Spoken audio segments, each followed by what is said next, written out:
Hi guys, കഴിഞ്ഞ വീഡിയോയിൽ GTA ഒരു അപ്പോൾ അതിൻ്റെ ഇടയിൽ ആളെന്ന് പറഞ്ഞിട്ടായിരുന്നു RDR2 വീഡിയോ കൂടെ ചെയ്യാനായിട്ട്. സംഭവം ഇന്നത്തെ video RDR2 story means in game story അല്ല.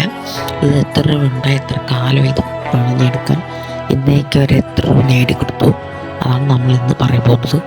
കാണുന്നതിന് മുമ്പ് ആരും സബ്സ്ക്രൈബ് ചെയ്യുന്നില്ല, പ്ലീസ് സബ്സ്ക്രൈബ് ആൻഡ് ലൈക്ക്. ആദ്യം തന്നെ ഈ ഗെയിം ഉണ്ടാക്കിയ ബഡ്ജറ്റ് എന്ന് പറയുന്നത് ഏകദേശം 370 മില്യൺ തൊട്ട് $540 മില്യൺ വരെയാണ് ഈ ഗെയിം ഉണ്ടാക്കാനായിട്ടുള്ള ബഡ്ജറ്റ്. ഇത് ഇന്ത്യൻ റുപ്പിയിലേക്കാകുമ്പം ഏകദേശം 4000 കോടി മുതൽ 4500 കോടി മുതൽ 3000 കോടി വരെയും ഈ ഗെയിമിൻ്റെ ബഡ്ജറ്റ് എന്ന് പറയുന്നത്. അതുപോലെ തന്നെ ഈ ഗെയിം ഉണ്ടാക്കിയെടുത്ത വർഷം എന്ന് പറയുന്നത് ഏകദേശം 8 വർഷമാണ്. അതായത് 2010 RDR വന്നതിന് ശേഷം തൊട്ട് കഴിഞ്ഞാൽ തന്നെയാണ് ഈ ഗെയിം ഉണ്ടാക്കാനായിട്ട് സ്റ്റാർട്ട് ചെയ്തത്. അതുകൊണ്ട് 2018 ഈ ഗെയിം റിലീസായത്. അതൊക്കെ എല്ലാവർക്കും അറിയുന്ന കാര്യമാണ്, അതിലൊന്നും പറഞ്ഞു തന്നേ ഉള്ളൂ. ഈ ഗെയിം ഉണ്ടാക്കിയത് ലോകത്ത് പല ഭാഗത്ത് ഇരുന്നുകൊണ്ട് 1600 ഡെവലപ്പേഴ്സ്, അത് പല സ്റ്റുഡിയോയിൽ ഇരുന്നുകൊണ്ട് 1600 ഡെവലപ്പേഴ്സാണ് ഈ ഗെയിം ഉണ്ടാക്കിയത്. ഏകദേശം 1600 ഡെവലപ്പേഴ്സ് ഈ ഗെയിം ഉണ്ടാക്കാനുള്ള ഡെവലപ്പേഴ്സ് എന്ന് പറയുന്നത്. അങ്ങനെ ഗെയിം റിലീസായി 3 ദിവസം കഴിഞ്ഞു. അപ്പോൾ കിട്ടിയ കളക്ഷൻ എന്ന് പറയുന്നത് $720 മില്യൺ ആയിരുന്നു. അതായത് ഇന്ത്യ റുപ്പിയിൽ 6000 കോടിയോളം വരും. നേരത്തെ പറഞ്ഞത് തീർത്തുകൊണ്ട് 725 മില്യണാണ്, 220 മില്യൺ അല്ല, $725 മില്യൺ കിട്ടിയത്. അപ്പോഴും 6000 കോടി തന്നെയാണ്.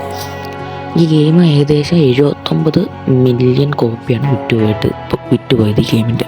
പിന്നെ ഇതിൻ്റെ ഇതുവരെ ഈ ഗെയിം ഉണ്ടാക്കിയ വരുമാനം എന്ന് പറയുന്നത് ഏകദേശം $4.5 ബില്യൺ ആണ്.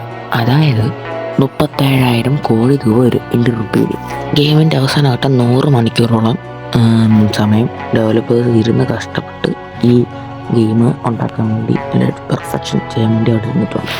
ഈ RDR2 എന്ന ഗെയിമിൻ്റെ സ്ക്രിപ്റ്റ് സ്ക്രിപ്റ്റ് ഏകദേശം 2000-ഓളം പേജുകളുണ്ടായിരുന്നു. അതുകൂടാതെ തന്നെ ഏകദേശം 200-ലധികം അഭിനേതാക്കളെ വെച്ച് 6 വർഷത്തോളം ഇതിൻ്റെ മോഷൻ ക്യാപ്ചർ ചെയ്തിട്ടുണ്ട്. ഞാൻ ഇപ്പോൾ സ്ക്രീനിൽ കാണിക്കുന്നതാണ് മോഷൻ ക്യാപ്ചർ, അറിഞ്ഞുള്ളവർക്ക് വേണ്ടി. മോഷൻ ക്യാപ്ചർ എന്ന് വെച്ചാൽ ഇപ്പോൾ കണ്ടോ, ഈ സ്ക്രീനിൽ നടക്കുമ്പോൾ നമ്മളിങ്ങനെ ഈ ശരീരത്തിൻ്റെ എഫക്റ്റ്, പിന്നെ ബാക്കിയുള്ള സംഭവം, ഇതൊക്കെയാണ് മോഷൻ ക്യാപ്ചർ എന്ന് പറയുന്നത്. പിന്നെ ഈ ഗെയിമിൽ മെക്സിക്കോ ഭൂപടവും പിന്നെ അതേപോലെ തന്നെ ഒരു ദ്വീപും, അതായത് ഐലൻഡിൻ്റെ ഒരു മാപ്പും കൂടെ ഉണ്ടായിരുന്നു. ബട്ട് എന്തോ കാരണവശാൽ അവരത് വെട്ടിച്ചുരുക്കുകയോ എന്തോ കാരണവശാൽ മാറ്റി വെച്ചിട്ടുണ്ട്. ഗെയിമിൽ വൈൽഡ് ബഞ്ച് എന്ന് പറഞ്ഞ സംഘമുണ്ട്. അത് റിയൽ ലൈഫിൽ നിന്ന് ഇൻസ്പയർ ആയതാണ് ഈ സംഘം എന്ന് പറയുന്നത്. ബച്ച് കാസിഡി, സൺഡാൻസ് കിഡ് എന്നിവരുടെ നേതൃത്വത്തിലുള്ള ഒരു സംഘമാണ് ഈ സംഘം എന്ന് പറയുന്നത്. പിന്നെ ഇവർ ഗെയിമിലുള്ളതുപോലെ തന്നെ ബാങ്കുകളും ട്രെയിനുകളൊക്കെ കൊള്ളയടിക്കുന്ന ഒരു സംഘമായിരുന്നു ഈ സംഘം എന്ന് പറയുന്നത്. അമേരിക്കയിലെ ആധുനിക പോലീസ് സജ്ജമായതോടെ ഇവർ ഒളിവിൽ പോയ സ്ഥലത്ത് വെച്ച് ഇവർ ഒരു വെടിവെപ്പിൽ കൊല്ലപ്പെട്ടു എന്നാണ് പറയുന്നത്.